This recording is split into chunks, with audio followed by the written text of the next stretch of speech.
dia. Meu nome é Paulo. Primeiro eu queria comentar que eu estou um pouquinho ainda nervoso, então, caso eu desmaie, eu queria pedir para ninguém desenhar coisa na minha cara.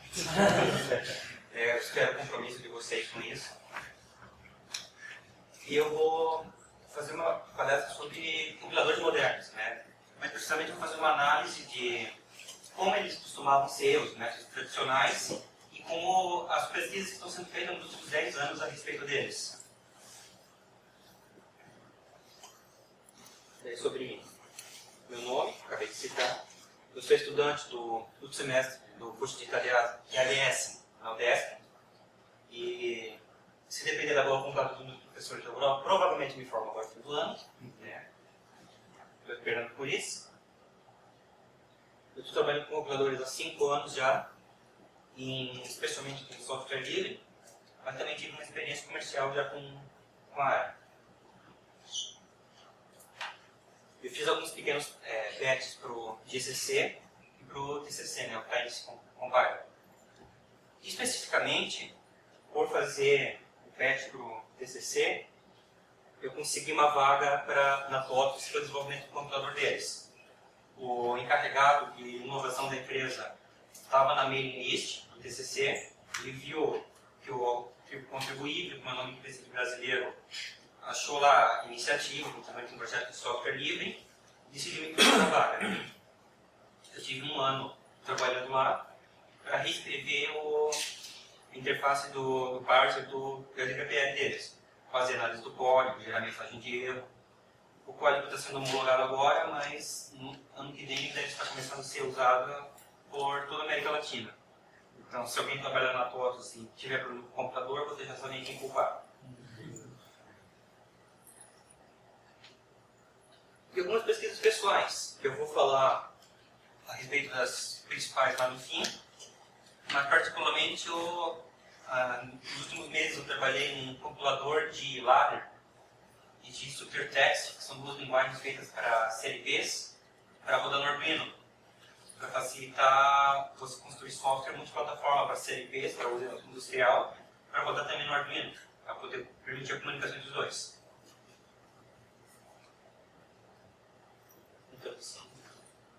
Compilador, a maioria aqui deve saber o que é, uma ferramenta que vai traduzir uma linguagem de programação que você está trabalhando para um programa que seja executável. Ou para uma outra linguagem, em alguns casos, como o código assembly, que pode ser gerado. Uma ilustraçãozinha, o código entrada vai gerar o programa no final. Na década de 40, os computadores ainda controlavam tudo manualmente. Puxando, tirando o carro, colocando em outro lugar, movendo interruptores. Basicamente eles faziam isso porque eles queriam evitar a discussão sobre se deve indentar o código com espaços ou com tabs. Então, foi seguindo assim. Nos anos 50, ali por 57, começaram a criação dos primeiros computadores. A gente teve a Grace Hopper, programadora americana, que criou o primeiro computador para a linguagem A0. Tem uma discussão sobre isso, porque a linguagem basicamente fazia o que um linker faz hoje em dia. Ele pegava funções e montava no programa final. Mas, de qualquer jeito, foi em 57 também o outro código primeiro de uma linguagem que seria considerada uma linguagem moderna. A área de computadores ela foi pesquisada extensivamente nos anos 60 e 70. A grande maioria dos algoritmos, das tecnologias que a gente usa neles hoje em dia, são dessa época. A maioria das técnicas para se analisar texto, para se gerar código, tudo, veio dessa chuva das pessoas tentando melhorar o código rapidamente naquela época. Só que a realidade daquela época influenciou bastante nas escolhas que foram feitas para os códigos gerados. Eu vou falar um pouco sobre as tendências gerais das linguagens que acompanham os compiladores, técnicas de parsing para detecção de texto, otimização para paralelismo, que é um ponto crítico hoje em dia, e sobre um conceito chamado Parallel Service, que seria alterar a arquitetura central do compilador para tornar ele aberta ao programador. Eu vou falar isso um pouco mais para frente. Primeiro, quanto às linguagens. Quando começou essa criação, ainda não existia uma linguagem padrão. Por exemplo, se a gente falar programação, já vem umas coisas na cabeça das pessoas, em C, em PHP, em Python. Mas naquela época ainda não tinha isso, não tinha um padrão visual. Então, as pessoas puderam fazer pesquisas em várias formas bem distintas, vários conceitos bem diferentes do que a gente está acostumado hoje em dia. Em pouco tempo de diferença, surgiram vários paradigmas de programação. Só que a linguagens imperativas, como o C, que você passa as instruções para o programa, são que acabaram sendo aderidas pelo mercado. Embora na época não afetasse muito a decisão. Por exemplo, a linguagem C surgiu em 72, mas a orientação a objetos, que as pessoas costumam associar com tecnologia recente, surgiu em Smalltalk, também em 72. Então a orientação a objetos e o C surgiram no mesmo ano.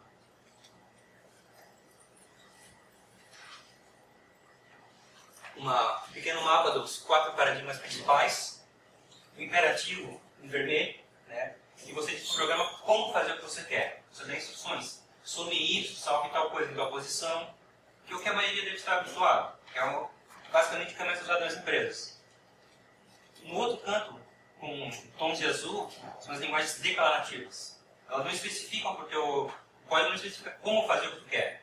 Especifica o que você quer fazer e o compilador decide como que vai ser feito. Tem a programação funcional, né, que a maioria já deve ter ouvido falar, que como Scala, Erlang, etc.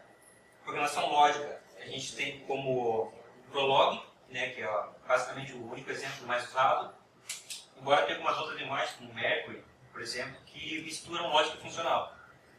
E Dataflow, que é o paradigma menos conhecido, a ideia dele é como se fosse um circuito. Né? Cada variável, na verdade, não recebe um valor, ela recebe uma dependência. Então, por exemplo, A mais B, quer dizer, a variável está dependendo dos valores de A e B. É como se fosse um circuito elétrico, a energia vai passando e ele vai recalculando sempre que for necessário. Alguns exemplos são linguagens antigas, como Sisal, mas hoje em dia, com as FPGAs, a linguagem de Dataflow são bem usadas, com PHDL e Verilog. São duas linguagens para descrição de hardware que seguem o paradigma de Dataflow. Embora tenha essa diferença, a maioria das linguagens costuma ser multiparadigma. Quanto mais nova, maior essa tendência. Praticamente, hoje em dia, nenhuma linguagem criada recentemente segue um paradigma único. Ou elas, pelo menos, suportam paradigmas adicionais, mesmo que seja de forma ruim. Por exemplo, C sempre suportou programação funcional também. Eu posso ter dados imutáveis, eu posso passar funções como parâmetros, só que não é a forma usual que a gente usa a linguagem. Mas ela suporta isso também. Nos últimos anos, algumas linguagens começaram a ser alteradas. As tendências dos últimos anos se tornarem mais dinâmicas e mais declarativas. Por exemplo, C Sharp. O C Sharp 3.0 ele ganhou o link, né, para você carry dentro da linguagem. Isso é uma linguagem declarativa dentro do C Sharp. Você não especifica como olhar no banco de dados, como pegar os dados. Você especifica, não, eu quero do banco de dados tal valor em tal condição. O compilador vai decidir como fazer aquilo. E linguagens dinâmicas, né? O C Sharp ganhou aqui no 4.0 ganhou o Keyword Dynamic, que diz que o tipo vai ser verificado em runtime. Por exemplo, como é feito em Python, como é feito em Ruby, como é feito em PHP. Linguagens mais estáticas, como o C Sharp, começaram a aderir isso porque eles precisam de comunicação. A linguagem, raramente, ela funciona sozinha. Como o Anders Heinsberg, criador do C Sharp, comentou em 2008, é comum você precisar usar JavaScript dentro do C Sharp, por exemplo. Ele também comentou do Iron Ruby, do Iron Python, criador de Python de Ruby para .NET, que ele tinha muito problema com essa comunicação. Você precisava botar um código enorme para fazer funcionar. Por isso a linguagem precisou se adaptar.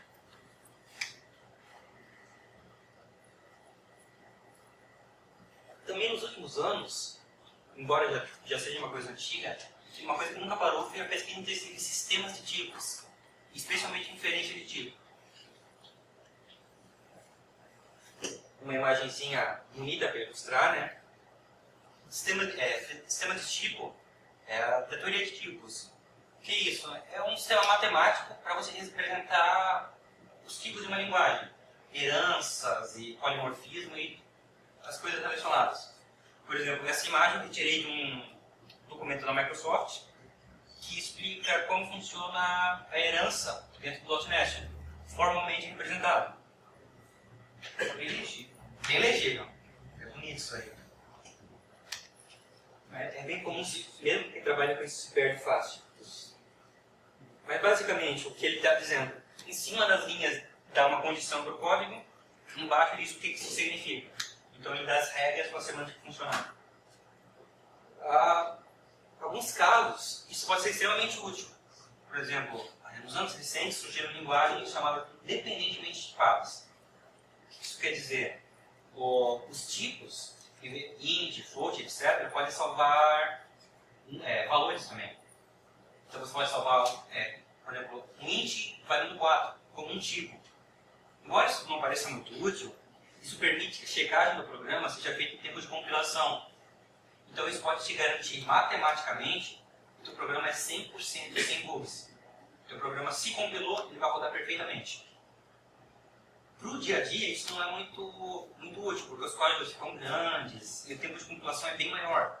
Mas, por exemplo, para sistemas de tempo crítico, sistemas de aviões, de satélites, isso não pode haver falhas. Então, isso é bem valioso. Várias pesquisas são feitas nessa área, inclusive hoje em dia. Especialmente hoje em dia. Uma representaçãozinha aqui. Em azul, as pessoas que dependem de página estática, como em C, C++. Em verde, as pessoas que dependem de página dinâmica, como em PHP, Python, Ruby. Em vermelho, as pessoas que entendem de teoria de tipos. E por isso que diz que ali raramente as discussões são interessantes.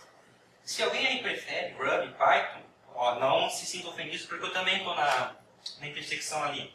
Eu prefiro as linguagens dinâmicas. Só que na academia é mais comum as pessoas gostarem de linguagens estáticas. Então a maioria das pesquisas está em cima disso.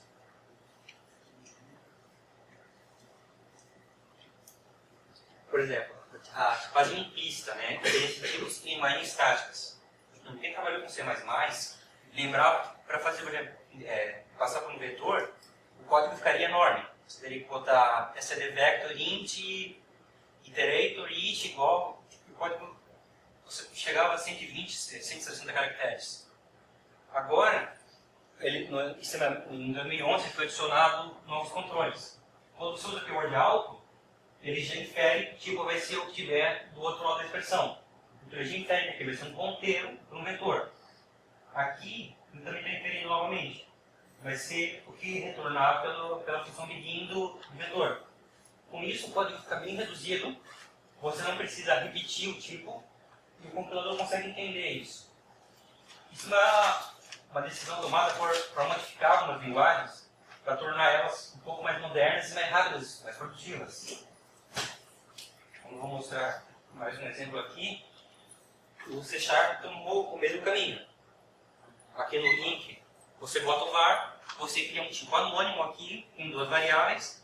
Você não tem o nome do tipo, então não teria como declarar. Mas é que o word var lá infere qual é o tipo.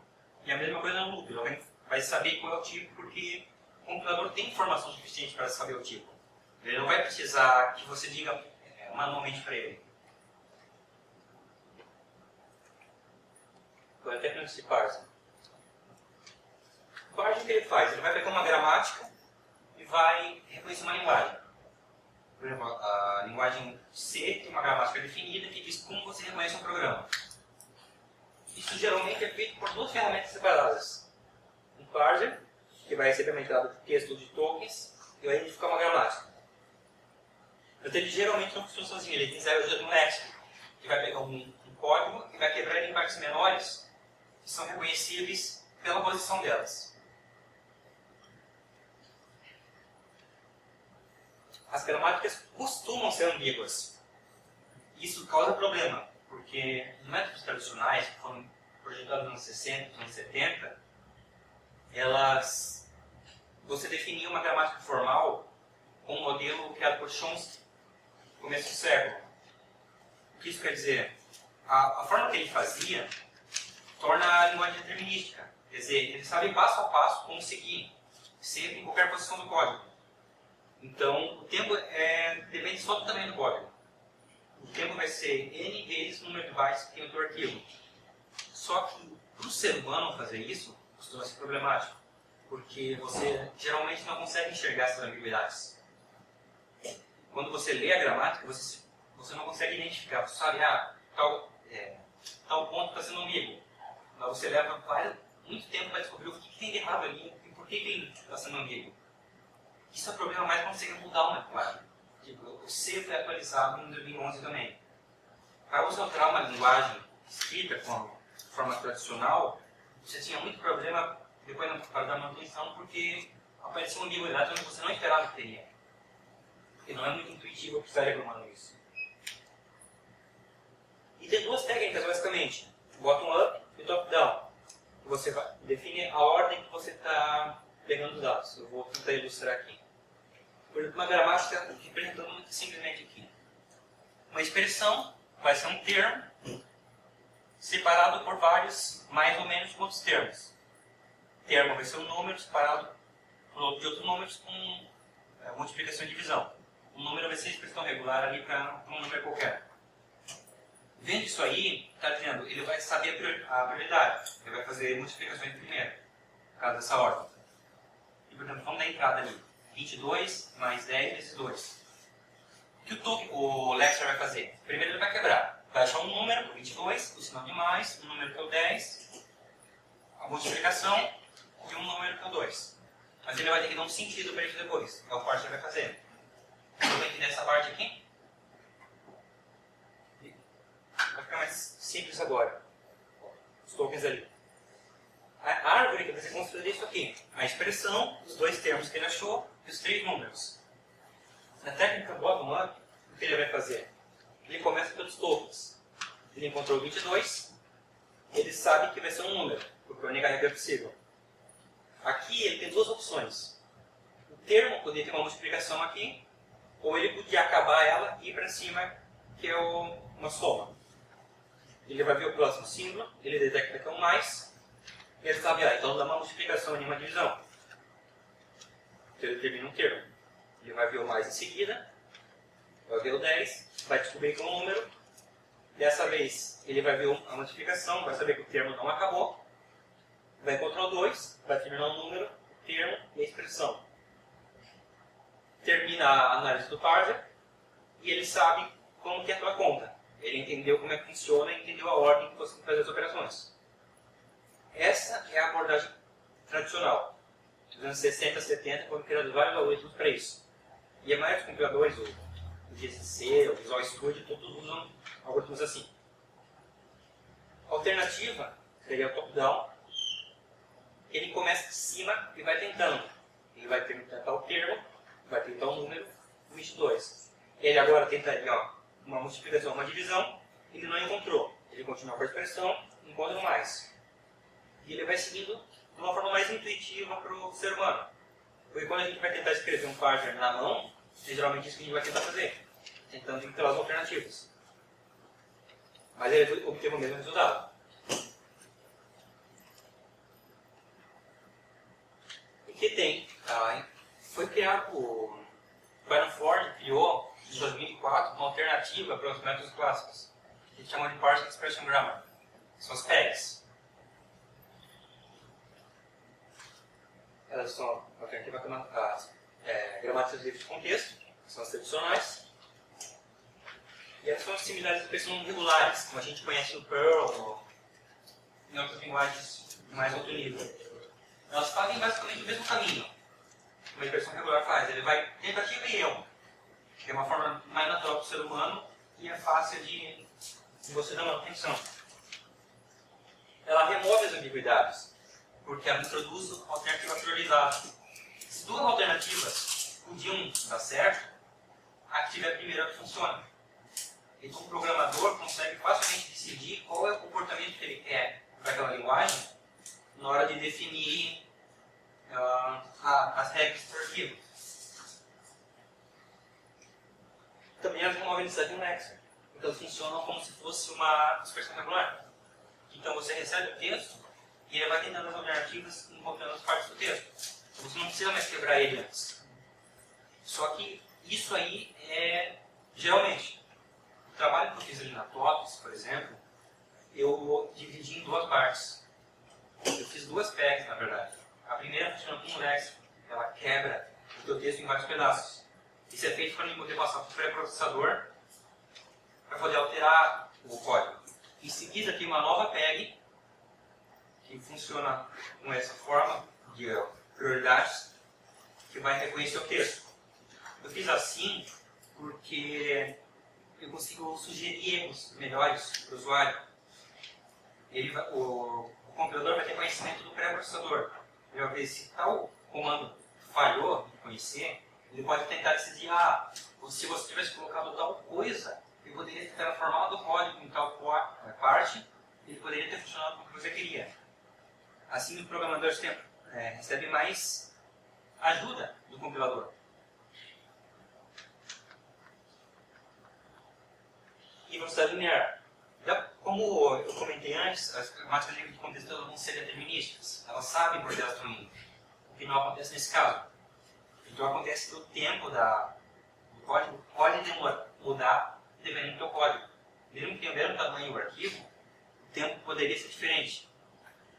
O Byron Ford também criou isso, criou os Backward Parsers, que é uma otimização para o método que permite ele também obter um tempo linear, como se fosse uma gramática de contexto. Então, você ganha uma vantagem, que você está programando algo que o ser humano consiga entender mais fácil, que você possa dar manutenção e que tem um tempo linear ainda, você não perde tanto desempenho. Então, é uma alternativa fácil para quem quer criar uma linguagem pequena. Vários projetinhos que a gente trabalha, a gente às vezes quer criar um negócio para fazer uma geração de código na nossa vida. Uma gramática livre de contexto, quem é mais leigo tem que ter trabalho para fazer isso. Mas com uma Backward Parser, qualquer um consegue fazer de uma forma simples o código funcionar e reconhecer a linguagem que você quer. Agora, otimização para paralelismo. Originalmente, os programas rodavam em um núcleo só. Os computadores eram simples. Não tinha multithread, não tinha muito processo. Você tinha que fechar um programa quando quisesse abrir outro. E foi assim por muito tempo. Então, naquela época, não importava que linguagem você está usando. Se você está fazendo uma linguagem imperativa, não faz diferença com uma linguagem funcional, uma linguagem lógica. Tudo vai funcionar da mesma forma. Como a gente sabe, os linguagens imperativos ganharam mais mercado. A gente tem um número crescente de arquiteturas que são multicore e many-core. 8 cores, 16 em computadores domésticos. A gente tem alguns, por exemplo, modelos que chegam a mais de 1000 cores funcionando. Sem falar que a gente também tem um processamento distribuído. Vários computadores conectados por uma internet tentando processar o mesmo programa. E o ideal é que o computador lide com isso, não a gente tem que pensar para onde vamos distribuir. Porque você está construindo um programa em ERP, gerir uma empresa, você não vai se preocupar em qual porta o seu computador vai estar rodando aquele programa. Então, o ideal é que o computador se preocupe com isso. As linguagens declarativas, que são funcionais, dataflow e lógicas, elas ganham muita vantagem nessa área, apesar das imperativas terem dominado. O negócio é que elas funcionam com dados constantes, você não altera as variáveis, você cria novas, você não fica alterando entre atributos de uma classe, por exemplo. Você copia a classe com um valor modificado. Isso permite que o computador muito facilmente distribua entre os cores do computador, ou entre vários computadores, no caso de um programa distribuído, o teu código. Porque não faz diferença para ele a ordem das operações. Numa linguagem imperativa, se tu soma primeiro, se tu multiplica depois ali, tem os efeitos colaterais. Aquele mais que tu coloca, ele altera a variável. Uma linguagem declarativa isso não existe.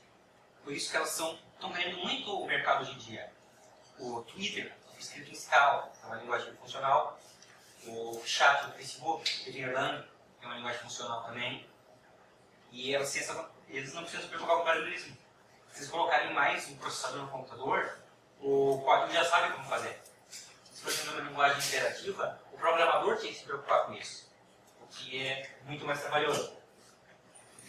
Especialmente para coisas como o Facebook, que tem milhões de acessos simultâneos. Como eu disse, né, o paralelismo manual ele é difícil de fazer. E pior, a gente tem arquiteturas não convencionais hoje em dia. As FPGAs, que são circuitos programáveis, eles não são como uma CPU que você dá instruções. Você usa uma técnica dentro delas, você altera o circuito. Então elas são mais rápidas que uma CPU seria e são feitas tarefas para prototipar CPUs. Por exemplo, na Intel, eles usam isso para fazer projetos de novos processadores. E você também tem que projetar um computador que sabe trabalhar com aquilo. O outro caso são as GPUs, né? As placas de vídeo que a gente usa para processamento de jogos. O paralelismo delas é muito grande. Precisa ser, porque elas precisam trabalhar com cálculos de vetores para fazer as cores dos jogos. E isso acaba causando problema. Então, uma plaquinha de vídeo, né? Um FPGA. E o Epiphany, da Tela, que o Mad-Dog comentou agora um pouco sobre essa placa. E amanhã vai ter uma palestra do Andreas sobre ela, o criador da placa. Porque essa plaquinha ela tem 1024 cores ali dentro. E ela é melhor como era. Ela tem, cada processador ali tem uma memória separada. Então ele não tem problema de comunicação como teria um limite. A gente vai ler de Moore que diz que tal número de cores vai parar de ser produtivo. Com a técnica que eles usaram, eles podem continuar sendo produtivos. Só que para uma linguagem imperativa, como a gente usa, que é insensato achar que as pessoas vão simplesmente mudar de linguagem para usar C, para usar Ruby. Elas precisam se adaptar a esse tipo de tecnologia para poder rodar melhor. Temos alternativas explícitas, né? Um modelo de memória melhor definido, que eu botei a memória 2 vezes, eu não sei porquê. Mas, por exemplo, a memória C e C++ ganharam modelo de memória para definir operações atômicas e operações feitas em 4 threads. Nisso você consegue usar várias técnicas novas para evitar o compartilhamento de memória. Ou você usa cada processo com sua própria memória, ou você usa as duas operações atômicas, vamos fazer o que a gente chama de operação lock-free. Você não precisa criar uma barreira para verificar estou salvando ou não estou salvando, que é o que dá o data race, costuma causar muito dor de cabeça nas empresas. Com essas operações lock-free, se você executou, você já sabe que nenhum outro processo vai estar mexendo ali. Isso C e o C++ agora ganharam para se adaptar a esse novo negócio. Embora no caso do C++, acho que só piorou a situação. Porque como o criador do Perl, Larry Wall, falou, o C++ é um insulto ao cérebro humano.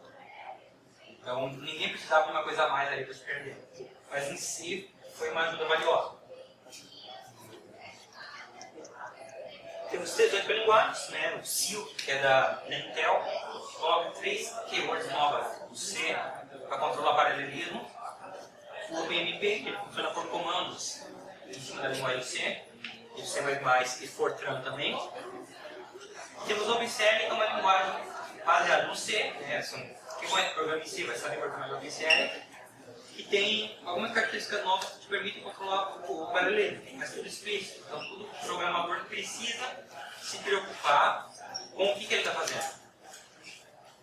O que é difícil, porque o cérebro humano não lida bem com o paralelismo. Né?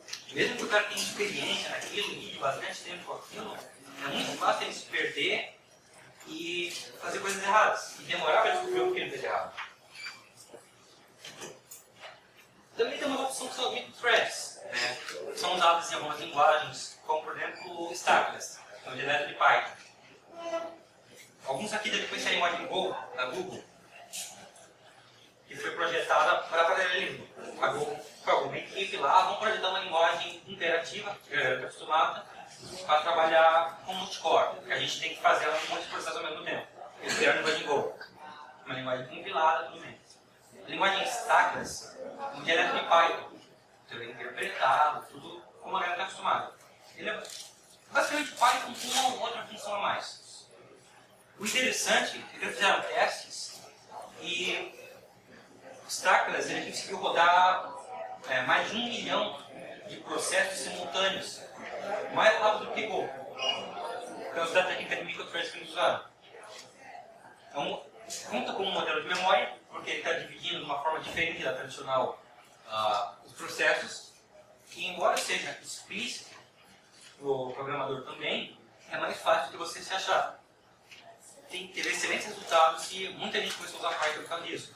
Permitiu melhorias bem grandes para servidores, para web services e servidores web em geral. Ele também tem alternativas implícitas, que é o que a galera quer. O programador não devia precisar se preocupar com isso. A Intel investiu bastante na base de função de dados. Ele basicamente vai pegar o seu programa em C e ele vai verificar a tal variável nunca foi alterada. Então eu posso considerar ela, copiar ela em duas partes. Tal variável só foi alterada depois de tal condição acontecer. É basicamente o que fazia numa linguagem de Dataflow. Então eu estou pegando C e estou fazendo o possível para implementar um paralelismo implícito como seria uma linguagem declarativa. Isso nem sempre é possível porque a gente costuma fazer alteração de estado na linguagem. Mas essa técnica que a Intel está usando consegue melhorar bastante a implementação sem o programador precisar. Então, por exemplo, código escrito há 20 anos atrás vai poder ser melhorado hoje em dia automaticamente por causa disso. A divisão de loops, especialmente, que é o mais fácil de fazer. Porque dentro do loop você não costuma alterar o estado fora dele. Então, isso, o compilador de C, de Fortran, de C++, pode simplesmente dividir o processo. Tal core pega a tua parte, tal core pega a tua parte. Quando vocês acabarem, me avise e a gente continua aqui para baixo. Também vem uma grande melhora de desempenho.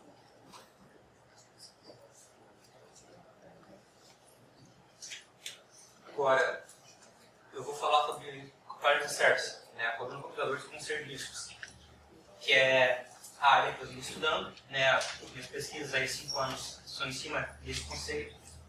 Eu vou tentar explicar por cima primeiro o que ele é e o que ele vai mudar. Um compilador, como a gente conhece de forma tradicional, ele é uma caixa preta. A gente não sabe o que ela acontece. A gente manda o código para ele, acontece uma mágica dentro dele e a gente tem um arquivo de saída. A gente não tem ideia do que aconteceu. Não sabemos o que o compilador fez, não sabemos que otimizações ele encontrou. Informação escondida, e pior disso, quando a compilação acaba, a gente entrega o arquivo, a informação tudo se perde, você não tem dados sobre o que ele tinha ali dentro. Que muitas vezes esses dados são importantes. Ferramentas que a gente usa para IDEs, para melhorar o nosso desempenho, dependem de informações parecidas. Para você fazer o highlight do código, você precisa saber a estrutura dele. A refatoração, você precisa saber que parte está sendo usado do código. Muita gente aqui já deve ter usado o refatorar do Eclipse, do NetBeans, e disse que ele fez coisa errada. Ele fez coisa errada porque ele não tinha as informações que o compilador tem. O autocomplete, que muita gente também usa, que o compilador mesmo poderia informar isso. Documentadores automáticos, que vão ler o código, vão pegar os comentários, vão escrever um formato. Essas ferramentas são tudo feitas do zero. Você precisa escrever um código separado para fazer o highlight, você escreve um código separado para refatorar. Você tem muito retrabalho sobre uma coisa que já tinha sido feita. E o convencimento do computador ele simplesmente sumiu. E é o que ele faz. Ele faz só uma mágica e acabou. E isso serviu para a galera por vários anos. Só que com o desempenho, hoje em dia, a produtividade, especialmente por ITS, isso está começando a causar muito trabalho desnecessário. Muito gasto para as empresas. Agora, o que seria se o compilador pudesse compartilhar esse conhecimento? A ideia é que o compilador ele não destaca essa informação. Ela fornece para o programador o que ele está fazendo. Olha, eu tenho tal tokens no texto, eu formei tal árvore, eu tenho tal funções definidas, tal função é externa, tal função você declarou no bloco código. Ele vai ter informações que são fiéis ao código entender, como é o caso do que o Eclipse faz. Uma ilustraçãozinha. Tira a caixa preta e separa ele em etapas. Você tem todos os dados que você vai precisar, inclusive a geração de código no final.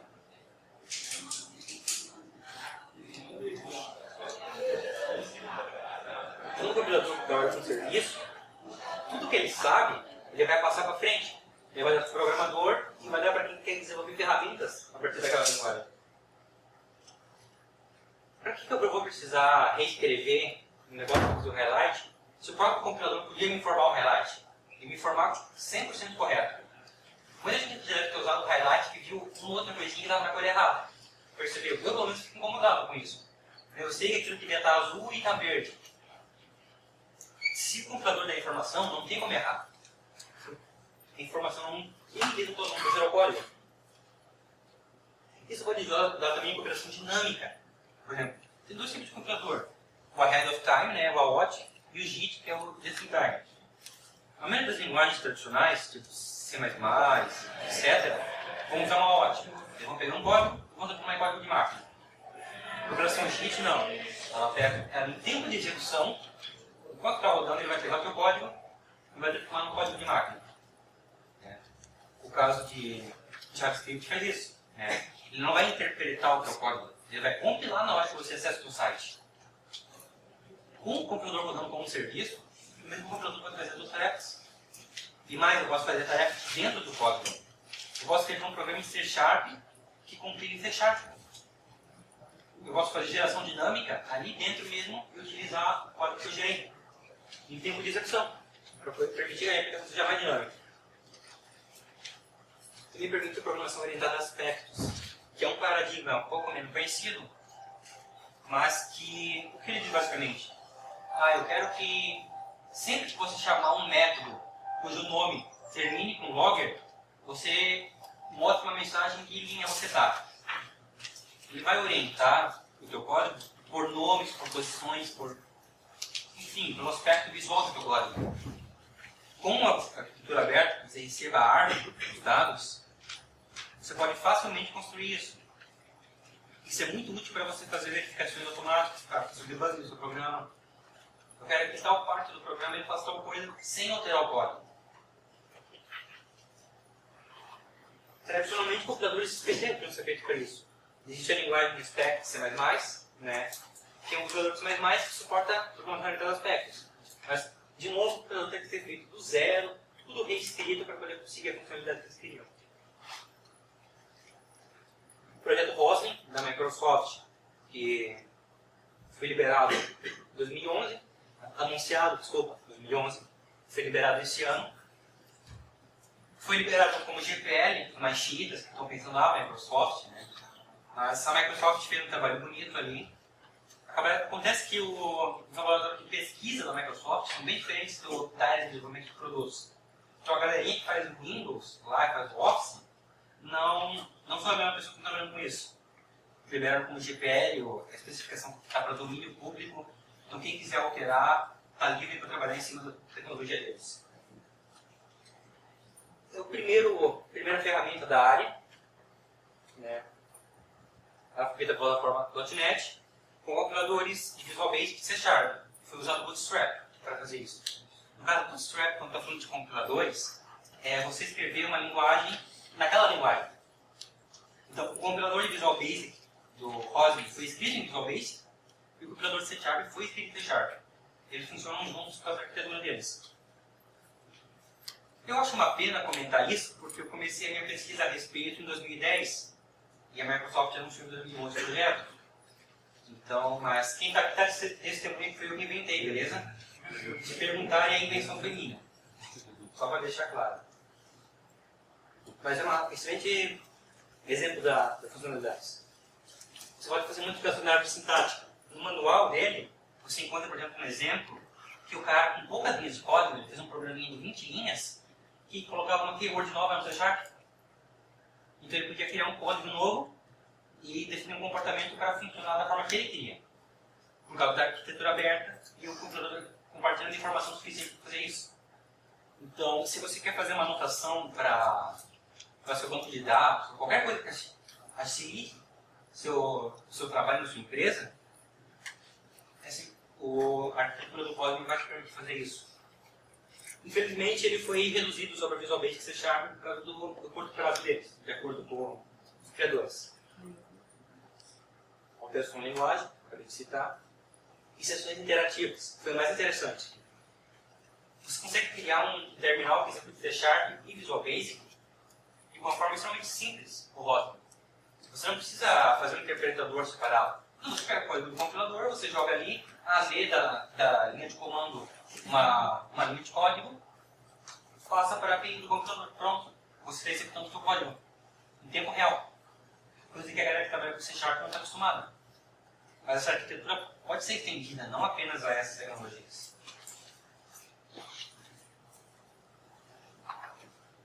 Você falou um pouquinho do meu projeto de pesquisa, né, o BLE, Big Linker Assembly Compiler Kit, que, convenhamos, foi... Eu nunca na minha vida vou fazer uma sigla tão boa quanto essa de novo. Ficou bonitinha. O logo dela, né, misturar a cabeça do GNU com o dragãozinho do livro, né, que quem não conhece bem, a principal referência para compiladores é o chamado O Livro do Dragão. É um livrozinho que tem um dragão na capa, lutando contra um cavaleiro. É a analogia que compiladores são ferramentas difíceis de se lidar. E é isso que o compiler de search está querendo quebrar. Se você dividir ela e você expor as informações, ela deixa de ser tão difícil. Eu quero entender o que a Microsoft fez. A arquitetura que eu estou fazendo, ela funciona por pipeline. O que é... Estou dividindo os programas.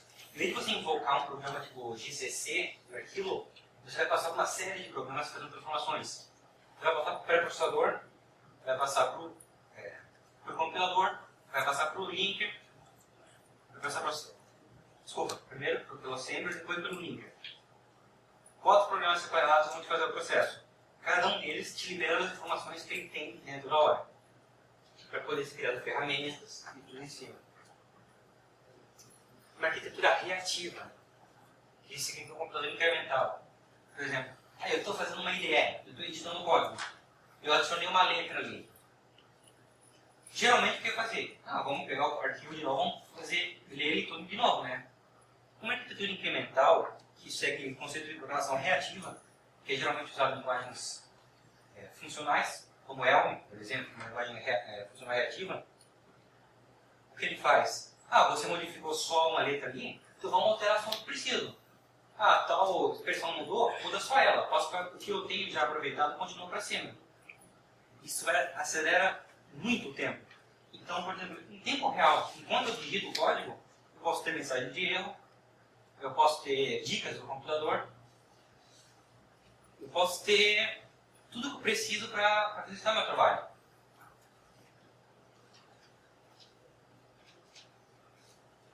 A minha ideia principal foi fazer componentes intercambiáveis.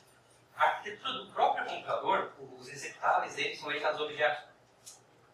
Então, por exemplo, eu tenho o compilador de C. Eu posso trocar para o compilador de Ruby. Então, o linker para o Windows, que eu tinha no final, vai funcionar para os dois. E, por exemplo, se eu trocar o linker do Windows para o linker para Linux, os dois compiladores, tanto de C para Ruby, vão funcionar para as duas plataformas de saída. Então, vai ser rápido adicionar novas linguagens usando essa arquitetura. E claro, componentes opcionais. Por exemplo, uma linguagem CoffeeScript, que alguns devem conhecer. CoffeeScript compila para JavaScript. Então, para mim colocar, só preciso de um programinha a mais. Eu boto um compiladorzinho ali, pega o CoffeeScript, solta o JavaScript no final. Pega o resto do comando do JavaScript e pronto, tem um programa executável no final, junto com as informações dele. Eu vou poder fazer o highlight como eu queria, eu vou poder ter as dicas para documentação, qualquer ferramenta de documentação vai poder usar o próprio computador para saber, em várias linguagens separadas. Então, com isso também seria trivial eu misturar um programa escrito metade em Ruby e metade em Python. Porque para ele não teria diferença. E ele é um cross-compiler por natureza. Cross-compiler o que é? É um compilador que gera dados para uma plataforma que não está rodando. Por exemplo, eu estou rodando ali no Linux, né?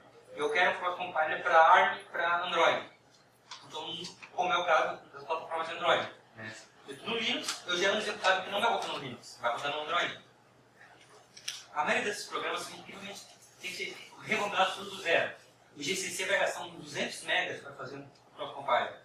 Tem que falar que você perde horas ou dias ali tentando fazer funcionar, porque ele não foi projetado para isso. No meu caso, com a arquitetura que eu estou na minha pesquisa, isso se torna um trabalho trivial. Eu substituir o assembler ali, ele simplesmente vai gerar uma nova plataforma. Então eu estou ali trabalhando no Linux, eu posso fazer um bash ali que vai compilar o mesmo código para Linux, para rodar ali mesmo, para Windows e para NetBSD, por exemplo. Que vai facilitar muito o trabalho. Quem trabalha com multiplataforma não vai ficar precisando usar uma máquina virtual ou ficar reiniciando toda hora. Você perde muito tempo com isso. Com essa alternativa, você não precisa perder tempo. O próprio computador já vai projetado pensando que você vai poder usar ele para isso. Bom, agora as conclusões, né? Está acabando o meu tempo. Embora a maioria das pesquisas tenham sido feitas ali nos anos 60 e 70, várias coisas novas ainda estão aparecendo. Então, até porque a informática é um campo novo. A gente tem 50, 60 anos só. Né? O Ruby foi em 97, se não me engano. Isso começou aí. Uma linguagem bem nova. E a gente trabalha naturalmente com ela. Mas as pesquisas novas estão melhorando o que a gente já tinha. E dando novas alternativas. Nem sempre elas são necessárias. No caso das PEGs que eu citei no começo, você não tem porque é mais nova eu vou usar. Não. A gramática livre de contexto pode ser usada em vários casos. Mas como ela é mais poderosa, ela detecta coisas melhores, você nem sempre precisa dela. Então você tem alternativas mais rápidas, mais produtivas também para você trabalhar.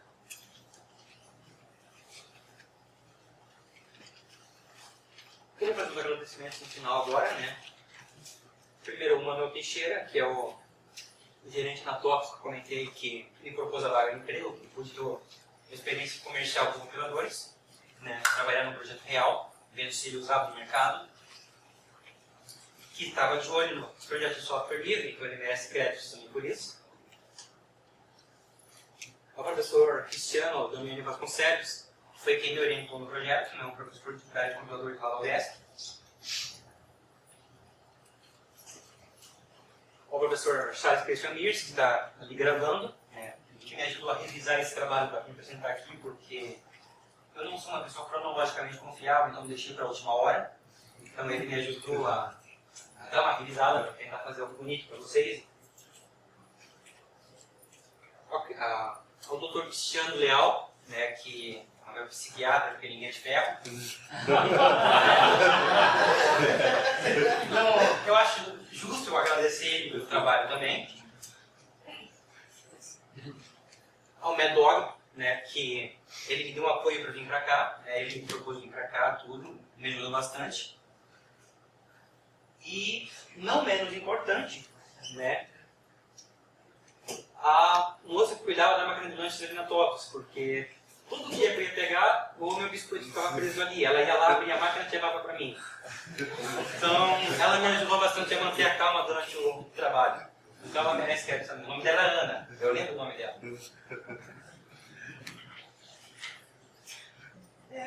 Acho que é isso. Alguma pergunta? Eu tenho uma. Você falou da tendência, pelo que eu entendi, né? E o compilador compartilhar informações e você poder inserir novos tipos, novas coisas que possam ajudar num determinado tipo de trabalho. Isso, exatamente. Isso me vem à cabeça, muito é melhor do C++, que é tido comigo uma linguagem mais complicada do mundo. Com certeza, não, com certeza. Ela é extremamente complexa, não na questão da sintaxe, mas quando eu penso numa coisa, eu penso em 5 formas diferentes de fazer a mesma coisa. Então isso é bastante complicado. Acabo preferindo linguagens um pouco mais restritivas, exatamente para não deixar de fazer besteira. Aí a pergunta que fica é, fazendo um paralelo com isso, quanto novos dialetos que poderiam acabar surgindo por essa mutabilidade, né?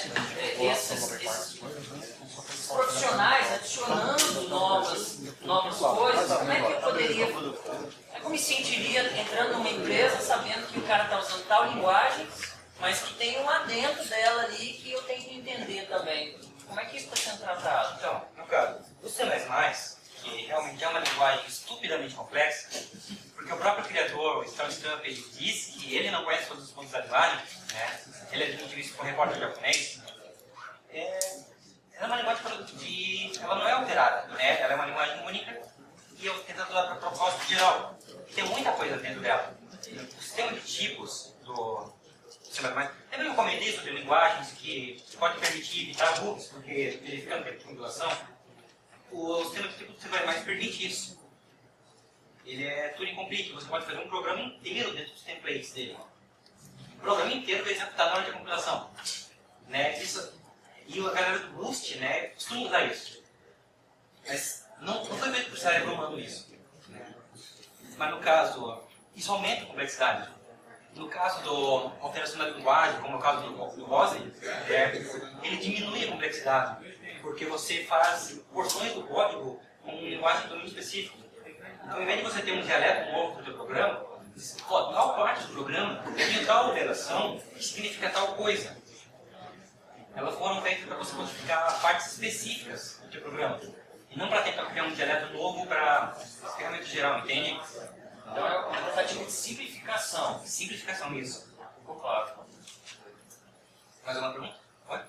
Você fala assim, para em várias etapas, normalmente você trabalha com diferenciais ou alternativas. Isso são novas alternativas de etapas de população. São as ideias para flex, pode passa para o IAC. Às vezes você trabalha com a ideia de alterar algum destes ou é uma ideia realmente fazer a ideia. Não, nessa etapa, ele não faz muita diferença. Eu posso usar o flex, posso usar o IAC, o Python, para gerar o par. Né? O importante é que depois que você gerar o software, você gerar o par, o compilador devolva essa informação.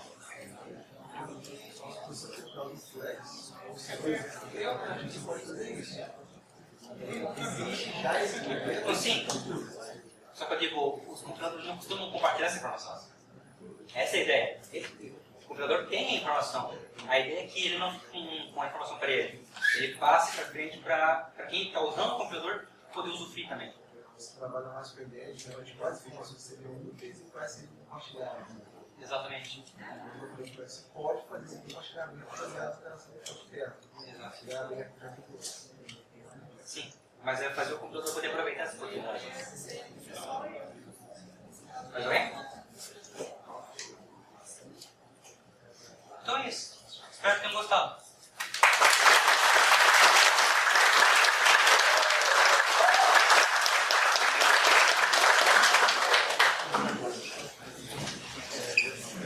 Estou aluno direitinho, ó, professor. Vou orientar os meus assim também. Professor, onde que é